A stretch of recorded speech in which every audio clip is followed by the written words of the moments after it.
Aloha, I'm Lyla Berg, and we're here at the Culinary Institute of the Pacific, ready to meet the people who inform, inspire, and impact our daily lives. Thank you for joining us on Island Focus.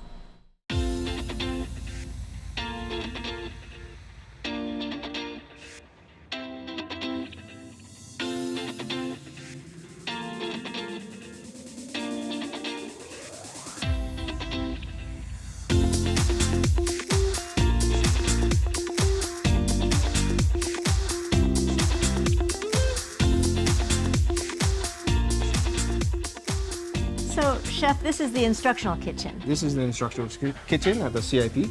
And how many students are here under your supervision at one time? So right now our class is 10 in size. So it's a small, intimate group, but it's nice because I get to work with them individually. Here we're trying to develop them into the future chefs of Hawaii. So it's kind of a neat thing, and they have such a great space to work with. It's fabulous. Yeah. There are ovens and multiple stoves, and I don't even know what some of this equipment is. Yeah, me too. Well, but yeah, we have a couple of our dedicated students in there still going, finishing up some of their projects. So they take the basics and to the next level of career. So what we're trying to do, we're trying to kind of want to make sure that this is the right industry for them, first of all, and then we want to find out where in the industry they want to go, what their passion is, because not all of them want to be chefs. You know, there's other aspects to the industry that they can do. So if we can figure that out now, so we don't waste their time, and they can grow as much as possible, as fast as possible. So impressive. It's amazing. You must have a lot of fun here. Yeah, we do actually. we try to. For me, the funnest part is when they actually put in the effort to try something different. A lot of them are scared, and so we're trying to break that barrier to get them to actually try and grow and learn, and that's when the fun comes in. That's when the passion comes in, and it's really fun. And thank you very much for your time. Of course.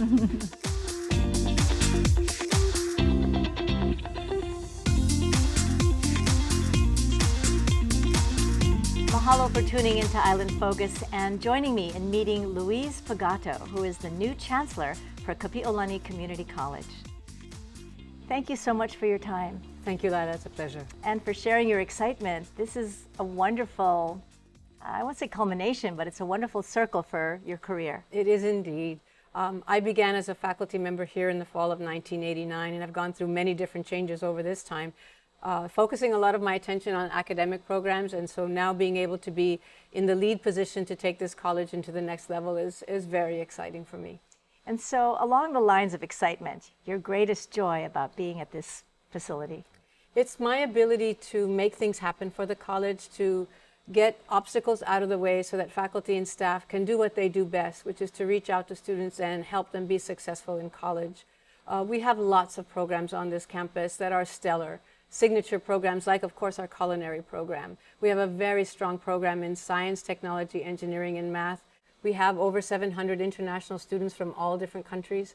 And my hope, my goal is to merge these, integrate these great strengths into a singular direction, focus the campus on creating change for the world. Educators, our ultimate goal is to change the world. And that is my goal for Kapi'olani Community College as well, is to create a crucible for these great strengths to come together and focus our attention on the kinds of things that the United Nations is asking us to focus on, our 17 sustainable goals, and really work locally to impact change globally through those programs. Well, and what I know personally from having worked here as well, is that you have services for the community. Yes.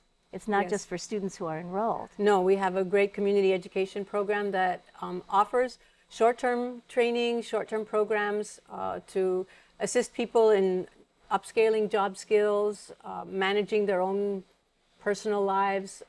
The culinary program puts on lots of great classes for us to learn how to use knives correctly, which is very important in the kitchen, as well as learning different kinds of cuisines. So our continuing education program is very strong.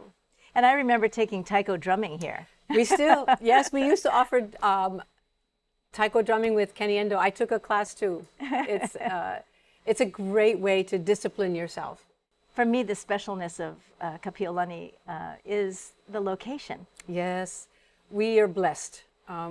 For our international students, we're 1 mile away from Waikiki because we don't have dorms. So they have to find some place to live, and Waikiki is a very convenient place. The campus was built on Fort Ruger. We've managed to keep almost all the trees from that era. So the trees are mature on the campus, and they're huge and beautiful. We have over 20 nesting sites for the manu'oku on the campus. Wow. And we care very much. Of course, we have a cactus garden, and the Saturday market brings lots of people to the campus. And you also have programs for senior citizens, because Yes, we do. I took a Spanish class here.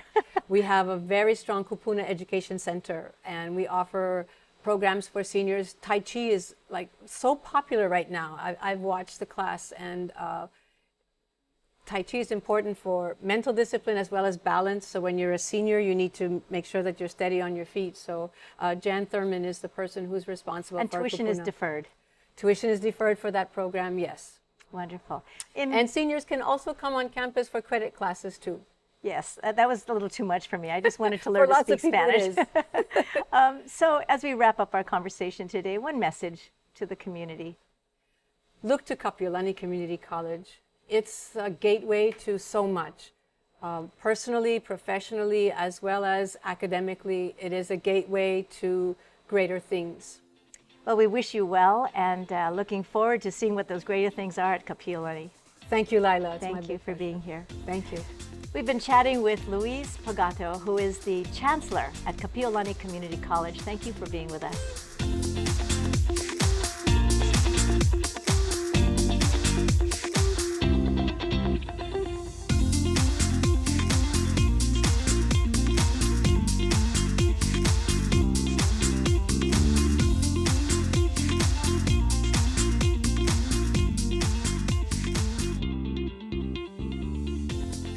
I have the pleasure of talking today with Bob Buss, who is the Executive Director for the Hawaii Council for the Humanities. Thank you so much for being here. The Hawaii Council for the Humanities, that's kind of a mouthful of an organization, but I know it's a nonprofit. Can It is. you tell us a little bit about it? We started in 1972, and we're part of the National Endowment for the Humanities. And so there are 56 state and territorial councils, all doing humanities in their state. Now, the short answer of humanities are the stories that connect us, that are significant, and that make the past and its culture relevant for today. That's what we do. So what I do know about the organization, having participated myself, is that History Day has become your signature, one of your signatures. Right. Well, we have two kind of audiences that we focus on, and one is putting the humanities into K through 12 schools, and that's our Hawaii History Day project. And everyone always asks, what's the day? And it's a misnomer because it's a week actually of National History Day, but backing it up, we just held Hawaii State History Day, bringing students from 8 districts, including Molokai and all the neighbor islands, the major neighbor islands, from projects that the students have done on conflict and compromise in history. They did. So History Day is the culmination of actually many weeks of work and exploration that the children do with their teachers and your resources. Yeah, it's a year-round project for us, and that's why we're doing it, not so much for the contest, but to get students involved with doing research, telling the stories that are important, and then doing it through project-based learning. So when you talk about humanities, that is a big word. It is a big word, but it's basically, it can be divided into 2 words: human ties, community. Those are the kinds of things that everyone knows about. I mean, if you don't have a community and you don't have an identity, you're really sort of just out there floating. And what helps ground you are those values that come out of those connections. And that's what we have the students do in History Day. Puaken Nogelmeyer wrote a book called My Pa'a I Kaleo. Let the story come forward. Don't let it hold back. And what that means is that there are so many stories that aren't being told. History is filled with big events and big dates and big leaders and presidents and generals. But there's also other people whose story aren't being told. And I was just amazed by the number of projects that students deal with that are totally different. I mean, there was one essay that I read called The Franklin Petition. And it was on Benjamin Franklin and abolition. We all think, well, our country started with slavery inside the Constitution. And he's that other voice of saying, not on my watch. It is. I'm still against that. It's still not right. And so, you know, that kind of side story that is important. And the student did wonderful research on it. Well, and what I appreciate is that in the research for what's out there, I would imagine the students also find their own voice or their own stories, because we're all mixed here. Yeah. How does that work? Well, you know, I think part of it is that they actually find a project and suddenly it means something to them. The history book is probably the worst thing that you could try to learn something from. But yeah, they're looking at it and suddenly they're finding a primary voice, and especially if that voice is their community. I mean, we had a couple projects dealing with a big conflict in Hawaii, the H3 freeway. And they used compromises all the way through, you know, essentially a 30-year story. And it was very clear that they were at one point saying, well, there were some outrageous parts of that story, and it is my story, my community, and suddenly it resonates. Because the big part is not what happened in the past, but why should we care about it? What's its meaning for today? And that's what they have to show in these projects. Yes, and what I love so much about what you say, that humanities is about human ties. Yeah. And we're just about up for this meet and greet at the moment, but thank you so much for giving us a little clarity and inspiration. Well, and part of what I would like to say is that one of the work of the council is really bringing museums, schools, a lot of their community humanities groups together. And so part of what makes History Day successful is that this collaborative thing with the community. Yes, well, thank you so much for your time. Appreciate your energy. You're very welcome. Too. What a great conversation we've had with Bob Buss, who is the Executive Director for the Hawaii Council for the Humanities. Thank you for being with us.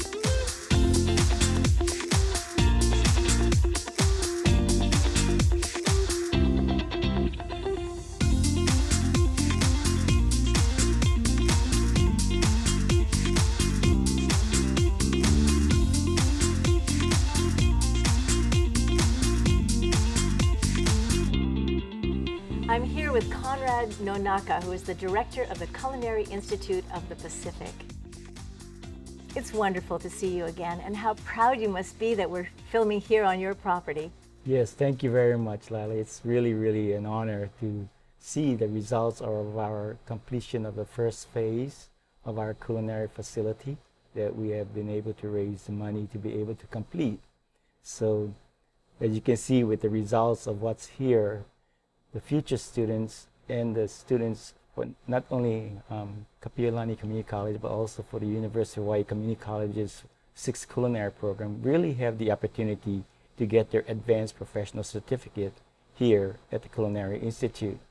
And it's really something that the industry have been craving for, in line of not only providing a 2-year associate degree at the culinary programs, but also providing the students the opportunity for advanced training to be able to have the confidence and competencies toward being a manager or owner of their own business. So when a student enters the program, what's one of the first things they experience? This advanced facility is more open in its training respect, and it's not only geared toward the students' learning experience, but also for our industry professionals and our community to come in and enjoy. This facility is part of a growing partnership in engaging the community and yet creating a strong pathway for our students for advanced training. Well, what I love so much about what I hear you saying is that it's not just about learning how to cook, but it's also to take that joy or that interest to the next level in their own careers. The future opportunity for our students, not only learning from our current instructors here in the islands, also from professional industry from all over the world, coming in as visiting chefs or visiting professionals to share not only their culinary skills of their country, but the story behind their food and learning the culture of those countries. So the future is very bright for all of our students. And did you start cooking when you were young? I came through the Kapi'olani Community College culinary program way back when it was on Pensacola Street next to McKinley High School. And you know, I was very fortunate to go through the program at that time, and we had a new facility there, which we thought was fabulous. And you know, never dreaming that I'll have the opportunity to come and someday return the whole aspect of what I've learned and gain an experience of the industry to develop this advanced culinary training facility. So you started cooking and then you went through the business and you were an executive chef yourself. Yes, I went through the rank and file of working mainly restaurants, small restaurants in the beginning, because my father always told me you need to learn how to cook before you can become a chef. So when I entered the hotel industry, basically I was after the military service, and I went through the whole aspect of being a breakfast cook to becoming executive chef, food and beverage director, and ultimately general manager. What's a vision that you have for the next step? Well, it's going to be fabulous. It's a resource that provides many, many great opportunities. And one of the key things is we want to promote Hawaii regional cuisine and using our local industry professionals to come here to teach, as well as inviting the very best from the world. So the future is very bright for our professionals and students. Well, I'm excited for the future, as I'm sure you are, and I thank you very much for your time today. Thank you. Thank you for having me. We've been chatting here at the Culinary Institute of the Pacific with Director CONRAD NONAKA. Appreciate you being with us.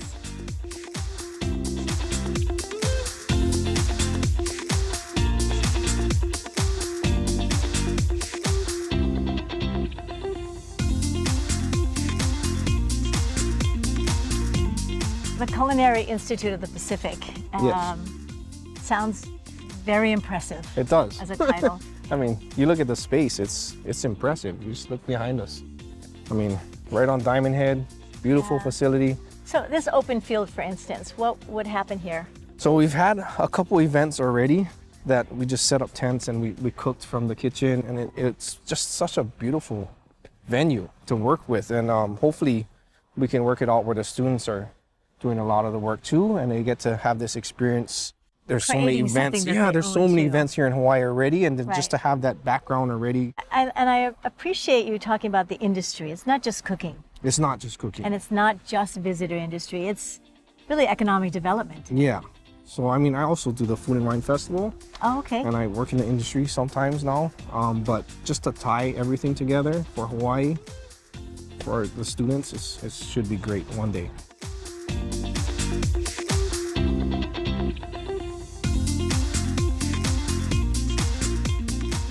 We're here at the Culinary Institute of the Pacific with Denise Yamaguchi, who is the Executive Director of the Hawaii Agricultural Foundation. Thank you for being with us. And you as well. How fabulous to see you again. Thank you.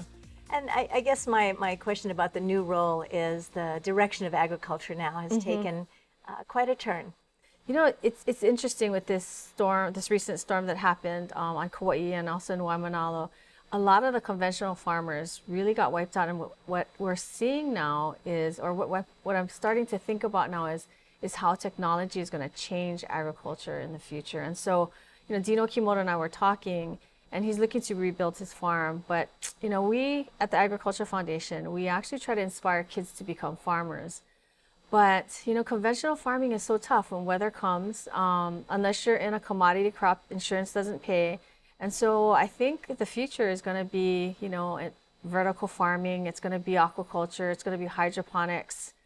Because those types of agriculture, you know, you limit yourself to the conditions of weather, bugs, and all land, these, location. Right. So I'm hoping that, I think that's the wave of where agriculture will go in the future. So we've been talking about our educational programs and maybe looking at revamping some of them. I mean, if we want to inspire kids have to be, I mean, farmers have to be in business, and they all have to make money. Otherwise, you know, it's not a viable career. And that's our goal, is to, you know, inspire kids to become farmers or to take agriculture or ranching as a career. And so in looking down the road and how we are going to change, I think that's part of it, is looking at technologies and inspiring kids maybe to, you know, look at farming differently. And there's, you know, Dean was just telling me about vertical farming and how somebody has grown all these, you know, greens in a 20,000 square foot warehouse in Japan. It's incredible. So just different things. And I think that's, hopefully we can create something like what robotics has done and challenge kids to think outside the box and, hey, how do we take something that's conventional and now use technology to move forward?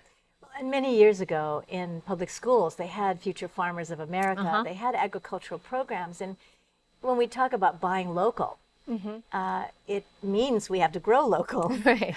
So does the foundation work just with students or with businesses as well? So we have three components to the Ag Foundation. One is to work with farmers.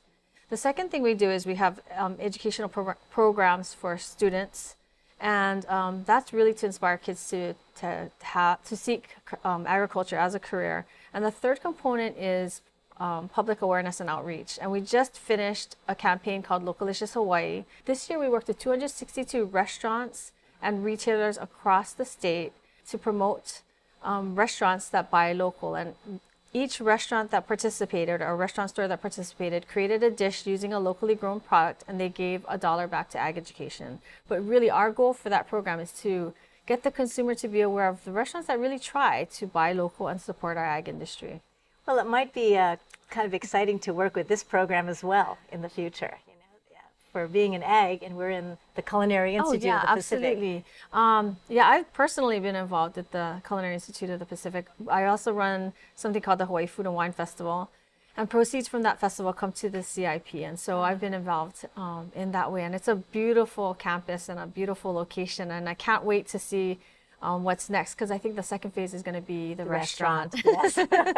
Well, whatever it is you're doing suits you well, and it's really nice to see you again, and happy and fulfilling the needs here in Hawaii. Thank you so much. Thank you. We've been chatting with Denise Yamaguchi, who is the Executive Director for the Hawaii Agricultural Foundation. Appreciate you being with us.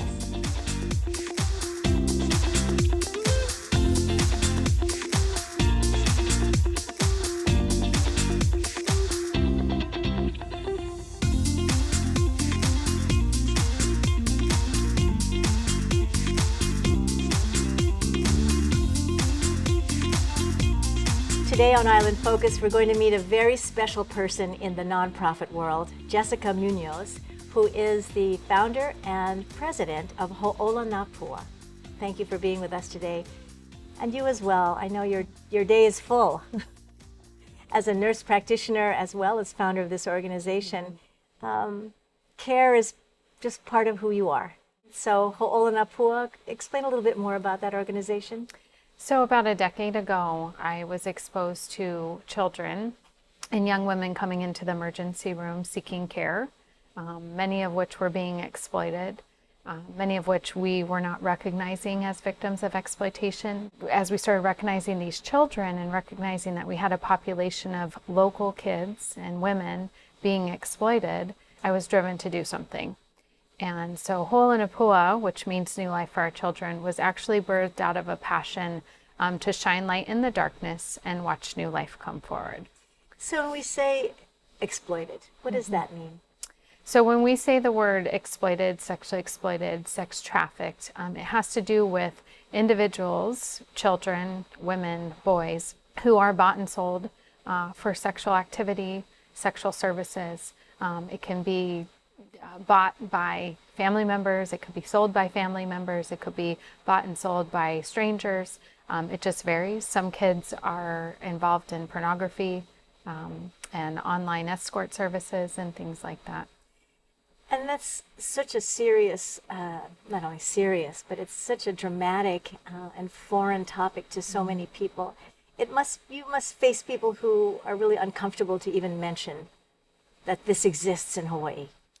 Absolutely. I've been in Hawaii now for about 12 years, and I think not just with Hawaii, but even the rest of the United States, we don't really want to talk about this issue. It's not something new. It's just something newly really being recognized and having a label. I think there's a lot of stigma around the issue. There isn't wanting to understand that this happens to children on a daily basis. The average age is about 13, I think. Yeah, yes. around there, yes. Yeah, so it's young girls, young boys who end up in this cycle of abuse and violence, and without the help of adults or a community that understands that they're being trafficked or exploited, it's very hard for these kids to get out. And so breaking down the stigma and the shame associated with this is, I think, one of the bigger challenges around addressing trafficking and exploitation in Hawaii specifically, but also understanding that there has to be systems change, meaning the response on behalf of our government, on business owners, community members, the Police school department as district, well, and law businesses, enforcement, yeah. yes, absolutely. Because it takes everyone working together. It's not one individual, one organization, one entity that's going to stop this. It really requires this comprehensive response of people partnering together, collaborating, so that when kids and young women and boys are identified, that they can actually get the services and care and be rescued. One of the things you said triggered this question is, what population of the community are we talking about? We've been involved in cases with girls who went to private school, to kids who come from Section 8 housing. I mean, it really knows no barrier. With the day and age of the internet and how easy it is for exploiters or traffickers to get in touch with children through social media apps, through Facebook, Instagram, it's so easy to be recruited into this. And so what's sad about that is our level of understanding about combating it and preventing it really drives us to go into the classrooms and start educating kids on and strengthening what's young people's absolutely. ability. So in final closing, if you were to ask the community for some assistance, what might that be? So I always say there's three things: time, talent, and treasure. The time and talent is everyone has a part to play in this, because you can never say it's not going to be your child. Awareness is key. Once you know about this issue, you have the responsibility to tell someone else about it. The other thing is, look at what people are doing in the community. Look at what organizations are involved in this issue and see how you can get in and volunteer and help with the resources, time, talent, abilities that you have. Because we want to make Hawaii a safer place for kids and for young women, and we want trafficking and exploitation to end here. Thank you very much for sharing what you did. Absolutely. Thank Thank you you for having me. We've been chatting with Jessica Munoz, who is the founder and president of Ho'olana Pua, a nonprofit organization dedicated to anti-human trafficking of children. Thank you for being with us.